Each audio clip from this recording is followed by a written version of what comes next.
공개하고 끊임없이 국민과 소통하는 자세를 갖춰야 됩니다. 제가 최근에 언론 보도에 보니까 정보 공개 청구 가지고 자꾸 소송하고 소송할 때까지 안 주고 있다가 소송하더라도 자꾸 항소하고 상고하고 이러면서 시간 끌고 다 공개를 안 한다고 하던데 이게 행정 불신의 원인이 되거든요. 우리 국민들께서도 정보 공개 청구를 뭐 공익적 목적이든 아니면 뭐 다른 목적이든 요구를 할 때는 일정한 기준에 의해서 합리적이고 타당한 결정을 대개는 받아들여요. 그런데 법원이 그 원고 승소 판결을 할 정도의 사안이면 사실은 최초 판단이 잘못됐다는 뜻이잖아요. 정보는 또 행정 과정은 공개하는 게 원칙입니다. 이런 거 가지고 불신을 사지 않으면 좋겠어요. 각 부처나 소속 기관들이 정보 공개에서 좀 더 열린 자세를 취해 주시면 좋겠습니다. 그 총리께서 그것도 한번 좀 챙겨봐 주세요. 이게 그 예를 들면 정보 공개 거부해 가지고 소송 들어온 숫자나 아니면 패소 비율이나 이런 것들 좀 챙겨보시고 네. 가급적 그런 일 벌어지지 않게. 네, 부처별 현황 파악해보고 상황 일단 좀 점검해보겠습니다. 좀 그래주시면 좋겠습니다. 인공지능 얘기를 잠깐 해야 될 것 같아요. 이게 우리 생각보다 너무 빨리 또 더 너무 깊숙이 우리 삶에 들어오고 있습니다. 인공지능 혁명이 우리 경제에 새로운 활력을 불어넣고 있는 한편으로는 또 이게 너무나 영향이 크기 때문에 K자형 양극화의 그늘을 너무 빠르게 키우는 측면이 있습니다. 경제 관련 수치들은 정말로 놀라울 정도로 개선되고 있습니다. 문제는 그와 달리 수많은 중소기업, 소상공인 또 청년들이 성장의 온기에서 소외되고 있습니다. 외형적으로는 드러나는 건 엄청나게 빠른 속도로 개선되는데 그 속에서 상황이 그 속도만큼 악화되고 있어요. 각 세대와 지역 계층을 불문하고 소득, 자산, 주거, 또 일자리 불균형이 지속되고 있습니다. 정말로 뼈아픈 현실인데 대응책을 강구해야 됩니다. 특히 본질적으로 보면 양극화가 심화하면 할수록 경제 활력이 떨어집니다. 그리고 국가 전체의 성장 잠재력도 훼손되죠. 사회 통합과 안정성도 흔들리게 됩니다.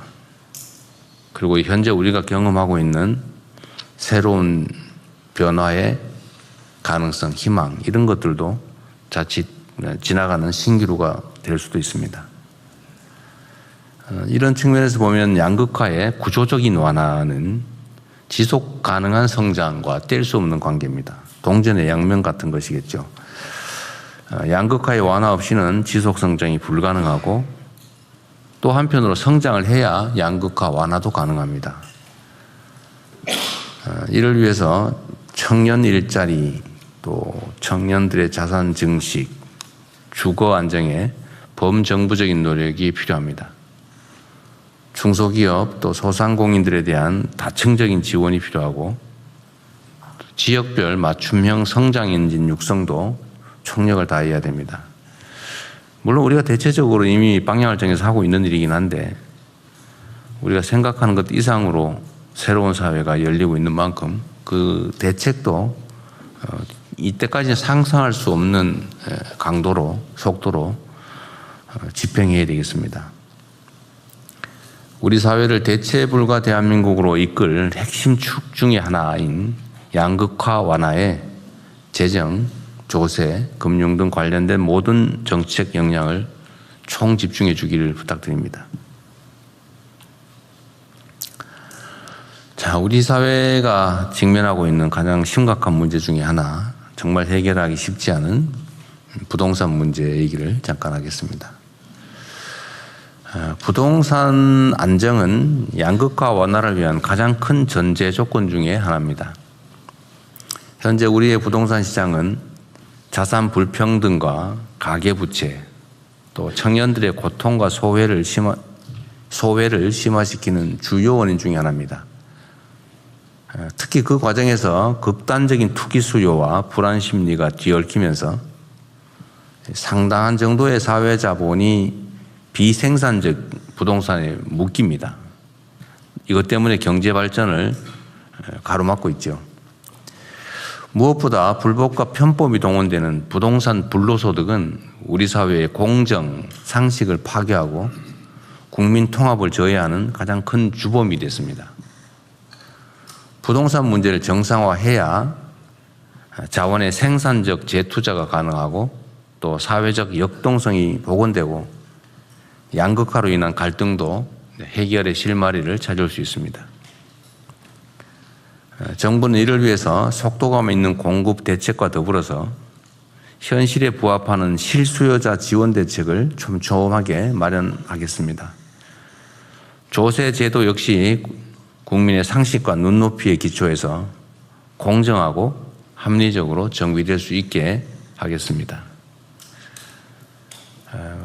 모레 23일 부동산 국민 대토론회가 진행됩니다. 망국적인 부동산 공화국에서 벗어나 국민 주거 안정과 생산적인 경제 발전으로 나아가기 위해서 우리 국민들의 목소리를 겸허하게 경청하고 또 그 속에서 실현 가능한 대안들, 대책들을 만들어내 보겠습니다. 이상입니다. 이후 회의는 국무총리께서 진행해 주시겠습니다. 네.